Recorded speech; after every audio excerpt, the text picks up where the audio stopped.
Quelle est l'étendue des dégâts après le passage de Dorian? Pour l'instant, on n'en a qu'une petite idée des dégâts qui s'annoncent considérables, Sébastien. Oui, le Premier ministre des Bahamas parle d'une tragédie historique.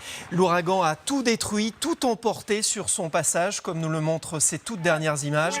Un premier bilan fait donc état d'au moins 5 morts, mais il risque de s'alourdir car plusieurs zones restent inaccessibles. 13 000 maisons auraient été endommagées ou détruites. Florian Litzler. Le bruit est terrifiant. C'est celui de vents qui atteignent jusqu'à 300 km/h. Et ce n'est pas l'océan qui est filmé ici, mais bien une route.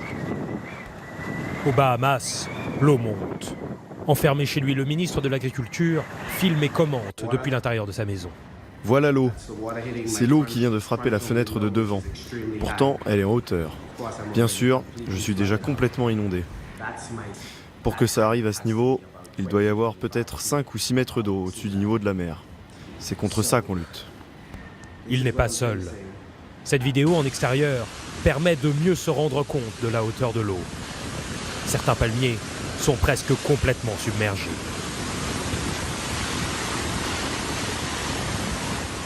Cette famille, elle, voit les vagues assaillir son dernier refuge. Ils sont déjà montés dans les combles de leur maison. Et l'eau arrive presque à leur nid. Nous sommes au cœur d'une tragédie historique dans certaines parties du nord des Bahamas.